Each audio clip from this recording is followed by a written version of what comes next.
pandemi ini pasti berakhir? Ya, insya Allah sebagai sekali lagi makhluk yang beriman, kita semua yakin bahwa badai pasti berlalu. Dia dari dulu lincah ya, jadi ini suatu ininya dia justru challenge ya. Jadi memang dari dulu Mas Sandi itu, Pak Sandi nggak pernah bisa diam. Jadi buat dia ini adalah suatu passionnya. Merdeka! Selamat datang dalam program kita Kamu Hebat. Kenapa? Indonesia hebat. Kita ini kadang-kala gampang sekali untuk bilang, kamu bodoh, kamu tuh miskin, kamu gak ada otak. Saudaraku, kita adalah orang-orang hebat. Kenapa? Karena di dalam diri kita ada potensi untuk melakukan hal-hal yang luar biasa. Selama kita rajin, selama kita tekun, selama kita mau dengar nasihat, dan ada satu budaya asli Indonesia yang juga akan membuat kita hebat, yaitu gotong royong. Kenapa? Sendiri kita bisa, tetapi bersama hasilnya dahsyat. Hari ini kita ada program yang buat saya sangat-sangat hebat. Karena di tanggal yang hebat ini, 17 Agustus tahun 45. Ya kan? Kalau orang Papua menyanyinya begini, 16 Agustus tahun 45. Esoknya hari kemerdekaan kita. Jadi setiap hari adalah hari kemerdekaan buat kita, karena kita mengisi kemerdekaan kita. Tapi 17 Agustus tahun 45 itu adalah hari yang luar biasa. Karena itu setiap 17 Agustus kita merayakan luar biasa. Dan salah satu yang bersama dengan kita orang hebat adalah Menteri Pariwisata Ekonomi Kreatif. Iya kan? Salah satu menteri yang keren, yang ganteng, dan selalu punya inovasi-inovasi yang luar biasa. Kita jumpai Bapak Sandiaga Uno. Terima kasih Pak Pendeta. Jadi Indonesia ini butuh orang-orang yang berinovasi luar biasa. Seperti Pak Pendeta. Dan salah satunya Pak Menteri. Dan Pak Presiden menempatkan Pak Menteri di tempat yang buat saya luar biasa, yaitu kementerian yang hari-hari ini di masa pandemi sangat berat, yaitu pariwisata. Bagaimana ini Pak? Ya. Ini berkat atau waduh?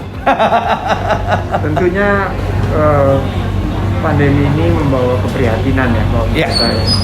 Tapi kita juga sebagai manusia yang tentunya mensyukuri anugerah Tuhan apapun itu, kita harus tetap semangat untuk mencari tadi inovasi, adaptasi, kolaborasi, sehingga kita bisa bertahan dan keluar dari krisis ini sebagai pemenang.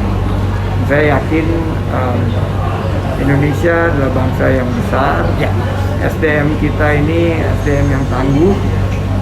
Seiring dengan hari kemerdekaan kita ke-76, Indonesia tangguh, Indonesia tumbuh. Dan saya yakin pariwisata seiring dengan kemampuan kita mengendalikan COVID-19 ini akan segera bangkit dan pulih, tentunya dengan protokol kesehatan yang ketat. Iya. Nah, di masa-masa ini pelaku pariwisata sedang quote-unquote menjerit. Bagaimana Pak? Iya.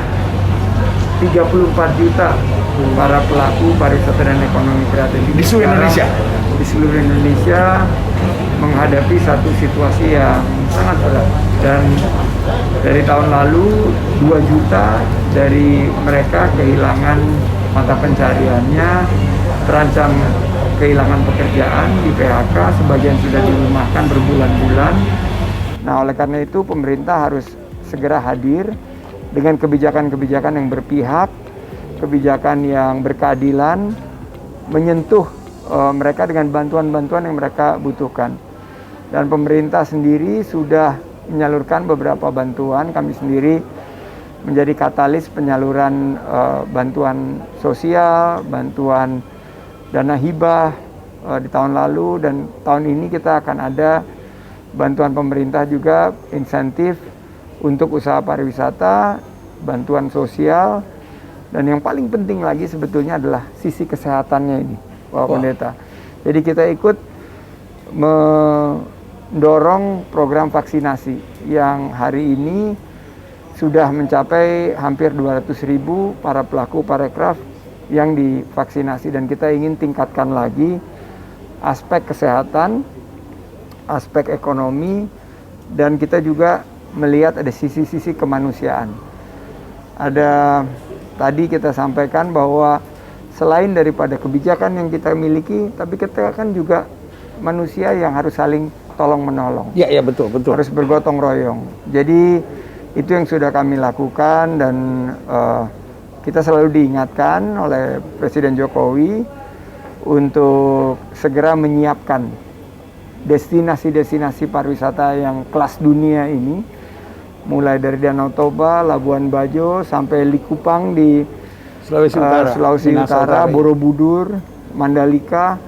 Ini di tengah-tengah pandemi ini kesempatan kita untuk menata kembali agar pariwisata ke depan yang berkualitas dan berkelanjutan, dan ekonomi kreatif kita ini menjadi lokomotif kebangkitan ekonomi dan pembangunan bangsa. Jadi buat Pak Menteri, dalam hal ini pandemi bukan akhir dari pariwisata kita. Justru ini adalah awal dari pariwisata yang berkualitas, pariwisata yang berkeadilan, berkelanjutan, dan COVID-19 memaksa kita ini untuk meningkatkan keterampilan. Bukan hanya berjualan online dengan digitalisasi, tapi juga menciptakan konten-konten kreatif. Seperti hari ini nih, kita menciptakan konten walaupun dengan penuh keterbatasan, tapi kita mampu untuk memberikan satu semangat dan motivasi kepada para pelaku sektor pariwisata dan ekonomi kreatif, bahwa ke depan dengan panduan sertifikasi CHSE misalnya, cleanliness, kebersihan, health, kesehatan, safety, keselamatan, dan environmental sustainability. Itu yang kita sekarang sedang rangkum dalam satu semangat untuk menyiapkan para pelaku unit-unit usaha yang ada di lingkup ekonomi kreatif dan pariwisata. Itu ada total 30 subsektor. Mulai dari hotel, restoran, biro perjalanan wisata, sampai ke kuliner, kria, fashion, dan juga kita melihat ada peluang di aplikasi, teknologi, ekonomi digital, dan juga termasuk juga pengembangan permainan atau gaming. Oh, jadi menurut Pak Menteri, di masa ini sebaiknya tidak diam, tetapi justru para pelaku pariwisata berbenah diri dan mempersiapkan. Istilahnya, pandemi ini pasti berakhir. Ya, insya Allah sebagai, sekali lagi, makhluk yang beriman, kita semua yakin bahwa badai pasti berlalu, dan kita cukup yakin bahwa insya Allah kita bisa bersama-sama bergandengan tangan, dan dengan bimbingan Bapak Pendeta yang terus ikut mempromosikan. Saya ketemu di Bali kemarin, saya ketemu juga memberikan semangat kepada jemaahnya. Ini saya yakin kita akan bangkit kembali. Jadi, please be prepared. Please be prepared, dan jangan sampai kita lengah, karena begitu kita sudah bangkit kembali, kalau kita tidak disiplin protokol kesehatan, kita kemungkinan harus menerima resiko gelombang-gelombang selanjutnya dari COVID-19 ini. Jadi jangan sampai kita terkena gelombang selanjutnya. Kita belajar kemarin dari gelombang kedua, siapkan protokol kesehatan yang ketat dan disiplin, vaksinasinya dimobilisasi secara masif, testing, tracing, treatmentnya juga diperluas, diperkuat, dan menurut saya Indonesia, nature dan culture-nya ini nggak ada duanya. Nggak ada duanya di seluruh dunia. Kita kelas dunia, dan kita yakin dengan kebersamaan kita akan pulih, kita akan bangkit. Tapi menarik salah satunya the cleanness-nya ini. Jadi toiletnya dan lain-lain. Betul, toiletnya, keselamatan, kebersihan, dan semuanya. Wow, saudara yang kasih dalam Tuhan, hari ini kita mendapat masukan yang sangat baik. Yang pertama, pelaku usaha betul sedang berat. Kita semua sedang berat. Kita semua sedang berat. Tetapi bukan berarti life is ended, bukan berarti dunia akan berakhir. Semua masih akan berjalan dengan baik. Badai pasti akan berlalu. Pemerintah bertanggung jawab, berusaha, berjuang dengan apapun. Sudah, di saat-saat ini nggak perlu saling menyalahkan. Yang penting prepare, persiapkan. Maka dari Kementerian Pariwisata dan Ekonomi Kreatif, Pak Menteri berjanji melakukan yang terbaik bagi kita semua, mempromosikan, mempersiapkan segala sesuatunya. Yang penting ketika mulai terbuka, hati-hati, tetapi sesuatu yang baik akan terjadi. Pak Menteri, kira-kira apa saran Pak Menteri untuk pelaku kreatif sekarang? Apa yang perlu dipersiapkan? Ya, ini saya sama semua jajaran yang lengkap ya. Wah. Ada Ibu Ses, ada Ibu Deputi bidang pemasaran, Deputi bidang destinasi, ada juga staf ahli semua. Kita yakin ada 3 hal yang harus kita lakukan. Pertama, inovasi. Kedua, adaptasi. Kita ada di tengah-tengah pandemi, beradaptasi, Inovasi, adaptasi, dan kolaborasi. Kita harus bergandengan tangan. Budaya gotong royong ini. Inovasi dengan teknologi digital, dengan big data. Selain itu saya selalu bilang 3G yang paling penting. Gercep, gerak cepat. Kita nggak punya banyak waktu. Geber, gerak bersama. Di sini kita ada acara geber, yaitu kita bergandengan tangan, tidak bisa ego sektoral. Kita harus menyentuh semua lapisan. Dan terakhir, gaspol. Garap semua potensi. Memang kalau darah muda begitu, saudara. Bahasanya bukan bahasa kepemerintahan banget, tapi bahasa yang kita kenal ya kan. Gercep, gerak cepat, geber, gerak bersama, gaspol, garap semua potensi. Nah, sebelum kita akhiri, ada satu yang menarik bersama dengan kita, ada Ibu Menteri, ya kan. Biasanya di balik setiap pria hebat selalu ada wanita yang luar biasa. Nah, Ibu Menteri bagaimana ini dengan Pak Menteri yang penuh dengan gercepnya ini?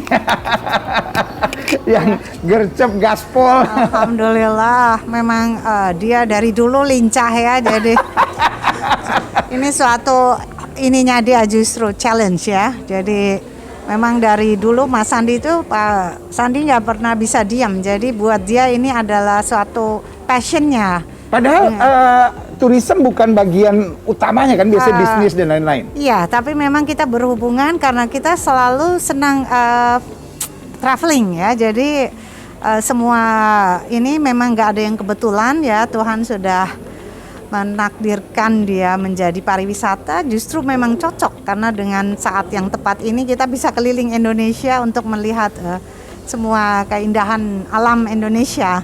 Jadi kita tahu bagaimana indahnya Indonesia ini. Selama ini kita tidak menyadari kalau Indonesia itu adalah negara yang paling cantik di dunia. Karena semua Indonesia adalah negara yang paling cantik di dunia. Indonesia bisa, Indonesia kuat, Indonesia tumbuh, Indonesia tangguh. Saya Gilbert Lumoindong bersama dengan Bapak Menteri Pariwisata Ekonomi Kreatif, Bapak Sandiaga Uno, dan Ibu mengingatkan buat setiap saudara, kamu hebat. Sampai berjumpa program berikut. Jangan lupa subscribe, tombol merah, share, like, dan komen. Terima kasih, Tuhan berkati. Indonesia hebat. Indonesia hebat.